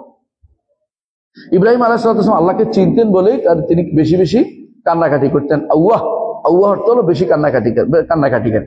মুনিব আল্লাহর কাছে প্রত্যাবর্তন করেন। শুধু আল্লাহ নয়, শুধু কানলে হবে না, সালাত আদায় করতেন, ইবাদতও বেশি বেশি করতেন, আল্লাহর দিকে বেশি প্রত্যাবর্তন করতেন। এই জন্য ইব্রাহিম আলাইহিস সালামের আল্লাহ তাআলা প্রশংসা করেছেন যে তিনি অবশ্যই প্রত্যাবর্তনকারী, আল্লাহর দিকে প্রত্যাবর্তনকারী ছিলেন ইব্রাহিম আলাইহিস সালাম। তো নবীরা সব কি করে? আল্লাহর দিকে প্রত্যাবর্তনকারী। আল্লাহ এটা আমাদেরকে কি দিয়েছেন, একটা জানিয়েছেন যে এটা হল নবীদের খাসলত। যে ব্যক্তি আল্লাহর দিকে যত দ্রুত প্রত্যাবর্তন করে, সে ব্যক্তি নবীদের এই খাসলত নিয়ে আসে। বুঝছেন তো? আরেকটি জিনিস এখন বলতে পারেন যে উপকারিতা কি, আমরা কয়েকটা উপকারিতা বর্ণনা করব, দেখি 10টা উপকারিতা বর্ণনা করতে পারি কিনা। আপনারা শুনুন। 1 নম্বর উপকারিতা হচ্ছে, আল্লাহর দিকে প্রত্যাবর্তনের প্রথম উপকারিতা হচ্ছে যে যে তার জন্য সুসংবাদ রয়েছে, জান্নাতের সুসংবাদ রয়েছে। যে আল্লাহর দিকে প্রত্যাবর্তন করবে তার জন্য জান্নাতের সুসংবাদ রয়েছে। সূরা জুমারের 17 নম্বর আয়াতে আল্লাহ তাআলা বলেন, সূরা জুমার 17 নম্বর আয়াতে আল্লাহ তাআলা বলেন, ওয়াল্লাযীনা ইসতানাবুত তাগুত আন ইয়াবুদুহা, যারা তাগুতের ইবাদত বর্জন করেছে। প্রথম কাজ, আপনি জানেন যে তাগুতের ইবাদত বর্জন ছাড়া কি হয় না? ঈমান নসিব হয় না। তাগুতের ইবাদত বর্জন করেছে, ও আনাবু ইলাল্লাহ, আল্লাহর দিকে ফিরে আসছে, লাহুমুল বুশরা, তাদের জন্য রয়েছে সুসংবাদ, জান্নাত। তাহলে আপনি আল্লাহর দিকে প্রত্যাবর্তন করলে কি পাবেন? জান্নাত পাবেন। আল্লাহ ঘোষণা করেছেন আল্লাহর দিকে প্রত্যাবর্তন করে সব বাদ দিয়ে আল্লাহর দিকে ফিরে আসে। 2 নম্বর, যদি কেউ আল্লাহর দিকে প্রত্যাবর্তন করে, সে আল্লাহর কোরআন এবং রাসূলের হাদিস দিয়ে সে শিক্ষা দিতে পারে। প্রত্যাবর্তন করলে আল্লাহ তাকে তার জন্য কি করবে? প্রত্যাবর্তন করলে তার জন্য শিক্ষার দ্বার উন্মুক্ত করে দিবেন। আল্লাহর দিকে প্রত্যাবর্তন করলে আল্লাহ আপনাকে অনেক কিছু শিখাবেন। এই জন্য আল্লাহ তাআলা বলছেন সূরা কফের 8 নম্বর আয়াতে আল্লাহ তাআলা বলছেন, সূরা কফের, যে তাবসিরাতাও ওয়া যিকরা লিকুল্লি আবদিন মুনিব, এই কোরআন হচ্ছে শিক্ষা, এই কোরআন হচ্ছে স্মরণিকা। কার জন্য? এমন প্রতিটি দাসের জন্য, বান্দার জন্য, যে মুনিব আল্লাহর দিকে প্রত্যাবর্তন করে। আল্লাহর দিকে প্রত্যাবর্তনকারীর জন্য এই কোরআন শিক্ষা এবং স্মরণিকা। সুতরাং আপনার উপকারিতা এখানে অনেক বেশি রয়েছে। এই জন্য ইবনে কাইয়িম রাহমাতুল্লাহ আলাইহি বলেন, যে ব্যক্তি আল্লাহর দিকে ফিরবে, আল্লাহ তার জন্য কোন জায়গায় কি শিক্ষা আছে এটা চোখে দেখিয়ে দেবে। অনেকে আছে কোরআন পড়ে যায়, বসতে পড়তে মুখস্থ অনেক কিছু করে, কিন্তু শিক্ষা খুঁজে পায় না। আরেকদিন আল্লাহ তাআলার কাছে প্রত্যাবর্তনকারী পড়লেই আয়াত থেকে শুধু শিক্ষা আর শিক্ষা বের হয়। হায় রে, এই আয়াতে কথা বলেছে, এই আয়াতে কত গুরুত্বপূর্ণ কথা বলেছে। এই শিক্ষা কখন পাবে? আল্লাহর দিকে প্রত্যাবর্তন করে আল্লাহ তাকে এই শিক্ষা দিয়ে ধন্য করে দিবেন। এই জন্য ইবনে কাইয়িম রাহমাতুল্লাহ মাদারিস সালিকিনে বলেন যে এই আয়াতগুলো পড়ে পড়ে আল্লাহর দিকে মানুষ প্রত্যাবর্তন করতে পারে, কোন আয়াত পড়ে, হাদিস পড়ে। 3 নম্বর শিক্ষা যে পাই, আমরা ফল পাই, সেটা কি? যে ব্যক্তি আল্লাহর দিকে প্রত্যাবর্তন করবে সেটা তার জন্য আযাব থেকে বাঁচানোর কারণ হয়ে যাবে, আযাব থেকে বাঁচার কারণ হয়ে যাবে। সূরা জুমারের 54 নম্বর আয়াতে আল্লাহ তাআলা বলছেন, 54 নম্বর আয়াতে, ও আনিবু ইলা রাব্বিকুম, আর প্রত্যাবর্তন করো তোমাদের রবের দিকে, ও আসলিমু লাহু, এবং তার কাছে নিজেকে আত্মসমর্পণ করে দাও আল্লাহর কাছে, মিন ক্বাবলি আন ইয়াতিয়াকুম আযাব, আযাব আসার আগে, সুম্মা লা তুনসারুন, তারপর তোমাদেরকে সাহায্য করা হবে না। অর্থাৎ আযাব আসার আগে যদি ফিরতে পারেন আযাব থেকে মুক্তি পেতে পারেন। সূরা জুমারের 54 নম্বর আয়াতে আল্লাহ তাআলা বলেছেন। 4 নম্বর যে উপকারিতা সেটা হচ্ছে, যেই ব্যক্তি নিজেকে পরিপূর্ণ আল্লাহর দিকে প্রত্যাবর্তন করতে পেরেছে সেই ব্যক্তি জান্নাত পেয়ে ধন্য হবে, জান্নাত পেয়ে ধন্য হবে। এই দলিলে আমরা কোরআনে কারীমে পাই, আল্লাহ তাআলা বলছেন সূরা কাফের 19 থেকে 33 নম্বর আয়াত, না 21 থেকে 33 নম্বর আয়াত আল্লাহ তাআলা বলছেন, সূরা কাফের কি বলছেন দেখেন, ওয়া উযলিফাতিল জান্নাতু লিল মুত্তাকিনা গায়রা বাঈদ, জান্নাতি মুত্তাকিদের জন্য জান্নাতকে দূর থেকে কাছে নিয়ে আসা হবে, দূরে না কাছে নিয়ে আসা হবে, বুঝছেন তো। হাযা মা তুআদুন লিকুল্লি আওয়াবিন হাফিজ, এই ওয়াদা দেয়া হচ্ছে এমন প্রত্যেকটি ব্যক্তির জন্য যে ব্যক্তি আল্লাহর দিকে প্রত্যাবর্তন করে, হাফিজ নিজের সংরক্ষণ করে, ঈমান সংরক্ষণ করে। মান খাশিয়ার রহমান বিল গায়ব, যে ব্যক্তি আল্লাহকে না দেখে ভয় করেছে, ওয়া বিকলবি মুনিব, এবং এনাবা অন্তর নিয়ে আল্লাহর কাছে হাজির হয়েছে, তার জন্য জান্নাতকে আল্লাহ নিকটবর্তী করে দিবেন, জান্নাতে যাওয়ার সুসংবাদ আপনার জন্য রয়ে গেছে, আলহামদুলিল্লাহ। 6 নম্বর শিক্ষা যেটা, 6 নম্বর শিক্ষা, অর্থাৎ 5 নম্বর শিক্ষা হচ্ছে এটা, যে ব্যক্তি আল্লাহর দিকে প্রত্যাবর্তন করবে, আল্লাহ তাআলা এই ব্যক্তিকে নিজের আসল দাস হিসেবে ঘোষণা করে দিয়েছেন, যে এরা আমার প্রকৃত দাস, যারা আমার দিকে ফিরে আসে। এই জন্য আল্লাহ তাআলা বলছেন যে সূরা রুমের 31 নম্বর আয়াতে আল্লাহ তাআলা বলছেন যে মুনিবিন ইলাইহি, যে আমার দাসেরা আমার দিকে শুধু প্রত্যাবর্তন করে এবং কি করে, ওয়াত্তাকুহু, এবং তারা আমাকে ভয় করে, তাকওয়া অবলম্বন করে, ও আকিমুস সালাতা, সালাত কায়েম করে, ওয়ালা তাকুনু মিনাল মুশরিকিন, শিরককারীদের অন্তর্ভুক্ত হয় না। আল্লাহর দাস যারা, তারা আল্লাহর দিকে প্রত্যাবর্তন করে। আর 6 নম্বর হচ্ছে এরা আল্লাহর উপর তাওয়াক্কুল করতে আগে লাগবে এনাবা, তাওয়াক্কুল করে এনাবা যেতে হয়। প্রথমে আল্লাহর উপর ভরসা করলে আল্লাহ আপনাকে এনাবার পথ দেখাবেন। যদি আল্লাহর ভরসা না করেন আপনি এনাবা পাবেন না, আল্লাহর দিকে প্রত্যাবর্তন করতে পারবেন না। এটাও আমরা দেখতে পাই কোরআনে কারীমে আল্লাহ তাআলা বলেছেন, অর্থাৎ যেখানে যে আল্লাহ তাওয়াক্কুল করলে আল্লাহ তাকে পথ দেখাবেন, এটা মনে আসছে না, সেখানে আল্লাহ তাআলা উল্লেখ করেছেন। অর্থাৎ আপনাকে যে কোনো জিনিসের আগে আপনার কি করতে হবে, তাওয়াক্কুল করলে আল্লাহ আপনাকে আল্লাহর দিকে প্রত্যাবর্তনের পথ দেখাবেন। আর 8 নম্বর হচ্ছে বা 7 নম্বর হচ্ছে যে দুনিয়া ও আখিরাতের সৌভাগ্য হচ্ছে তাওয়াক্কুলের মধ্যে, এনাবার মধ্যে, প্রত্যাবর্তনের মধ্যে। যত বেশি প্রত্যাবর্তন করবেন তত বেশি আপনি শান্তি থাকতে পারবেন, অশান্তি থেকে মুক্ত থাকতে পারবেন। যে কোনো সময় অশান্তি মুক্ত থাকার জন্য আল্লাহর দিকে প্রত্যাবর্তনটা জরুরি। দেখবেন যত কিছু আছে, যখন আপনি দেখবেন যে অশান্তি লাগছে, আপনি যদি 2 রাকাত সালাতে দাঁড়ান, মসজিদে আসেন, মানুষের সাথে নামাজ আদায় করেন, দেখবেন যে আস্তে আস্তে কমে যাচ্ছে। আর যদি চিল্লাচিল্লি করেন, ওখানে বসে কি হবে রে, এই সেই, যত বেশি মন খারাপ করবে তত মন খারাপ হয়ে থাকবে, আর যত বেশি আল্লাহর দিকে প্রত্যাবর্তন করবে তত ওগুলি দূরে থাকবে। এগুলি আর অনেকে বলে যে আমি ইয়াতে ভুগতেছি, কিদের বলে, ডিপ্রেশনে ভুগতেছি। আমরা বলি যে আপনি ডিপ্রেশন বন্ধ করে দিয়ে সালাতে আসেন, দেখবেন যে আপনার ডিপ্রেশন কোথায় চলে গেছে। ডিপ্রেশন হচ্ছে ওই ব্যক্তির জন্য যে ব্যক্তি আল্লাহর দিকে প্রত্যাবর্তন শিখে নাই। আল্লাহর দিকে প্রত্যাবর্তন করলে ডিপ্রেশন থেকে ইনশাআল্লাহ মুক্ত হতে পারবেন। সুতরাং এই ডিপ্রেশন মুক্ত হওয়ার জন্য এটা খুবই জরুরি একটা জিনিস। 8 নম্বর হচ্ছে জান্নাতের আল্লাহর কাছে যাদের প্রত্যাবর্তন করে তারা উঁচু মর্যাদা লাভ করে, যারা আল্লাহর দিকে প্রত্যাবর্তন করে। শয়তান এই পথটাকে আটকে দেয় সবসময়। ইবনে তাইমিয়া রাহমাতুল্লাহ আলাইহি বলেন, শয়তানের বড় কাজ হচ্ছে আল্লাহর দিকে যেন ফিরতে না পারে, আল্লাহর দিকে যেন ফিরতে না পারে। এই কাজের রাস্তার মধ্যে পথ, যে কোনো ভাবে সে পথে লোক বসায়। এই জন্য দেখবেন আল্লাহর দিকে পথটা বসানোর জন্য সে দেখবেন যে যারা দিনদার, আলেমে দিন, ওদের পিছনে শয়তান লেগে থাকে, কেমন বিপদে ফেলবে তাদেরকে। এমনকি আলেম হওয়ার পরেও তারা পথভ্রষ্ট করার জন্য বসে যায়, যে তো ওইদিকে চলে যাচ্ছে। কোনো মসজিদে আসতে তারা কিভাবে অন্যদিকে নিয়ে যাবে, এই জন্য রাস্তার মধ্যে বসে যায় যে আল্লাহর দিকে চলে যাচ্ছে, হায় ওরে কিভাবে আমি ফিরে পারি, আল্লাহর দিকে যেতে তাকে দেয়া হবে না, তারা এই চিন্তায় বিভোর থাকে। আচ্ছা, 9 নম্বর হচ্ছে যে এনাবার কারণে মানুষের মধ্যে কি আছে, একরকম হয় না, মানুষের মধ্যে তাফাউত আছে।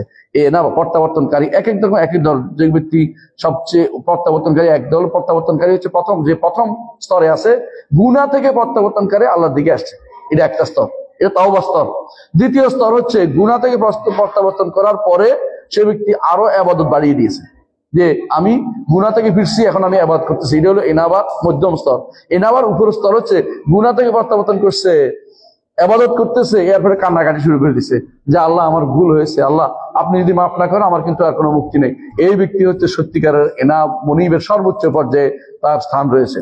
তাহলে এটা হলো 9 নম্বর, 8 নম্বর, 10 নম্বর। 10 নম্বর হচ্ছে যে ব্যক্তি সত্যিকারের অন্তর কখনো শান্তি পায় না, আল্লাহর কাছে প্রত্যাবর্তন ছাড়া শান্তি তার মধ্যে আসে না, এবং আল্লাহ তাআলা অন্তরের ভিতরে এই জন্য এনা বা প্রত্যাবর্তন করার একটা মাদ্দা দিয়ে দিচ্ছেন, ওইটার নাম হচ্ছে ফিতরাত। ফিতরাত মানুষকে এনাবার দিকে নিয়ে যায়, প্রত্যাবর্তন দিকে যায়।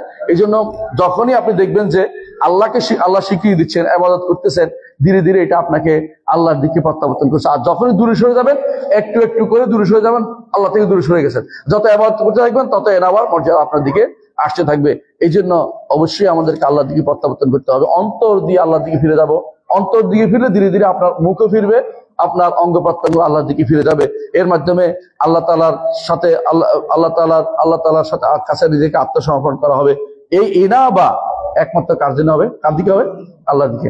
যদি অন্য কারোর জন্য ইনাবা করে কি হবে? শিরক হবে।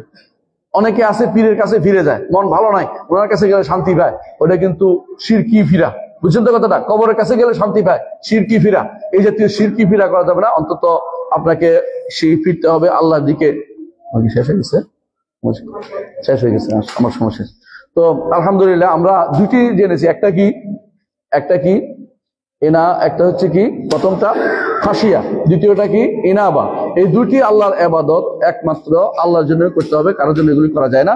আরেকটি ইবাদত জিনিস আছে 3 নম্বর, সেটা হলো ইস্তিআনা, অর্থাৎ সাহায্য প্রার্থনা। আল্লাহর কাছে সাহায্য চাইতে হবে। এটা একটা কি ইবাদত, সাহায্য চাওয়া ইবাদত। এই সাহায্য চাওয়া ইবাদত, এটা 3টি জিনিস না হওয়া পর্যন্ত সাহায্য চাওয়া হয় না। 1 নম্বর হচ্ছে আল্লাহর উপরে আস্থা, 2 নম্বর হচ্ছে আল্লাহর উপরে ভরসা, 3 নম্বর হচ্ছে আল্লাহর জন্য বিনয়। 3টি জিনিস একত্রিত হলে শুধুমাত্র আপনার আল্লাহর উপরে ভরসা কমপ্লিট হবে। আশা করি বুঝতে পারছি। এটা আমি বিস্তারিত আলোচনা করা দরকার, আজকে আর করতে পারবো, শেষ হবে না, এই জন্য এখানে রাখি। সুবহানাকাল্লাহু ওয়া বিহামদিকা আশহাদু আল্লা ইলাহা ইল্লা আনতা আস্তাগফিরুকা ওয়া আতুবু ইলাইক। আসসালামু আলাইকুম ওয়া রাহমাতুল্লাহি ওয়া বারাকাতুহু।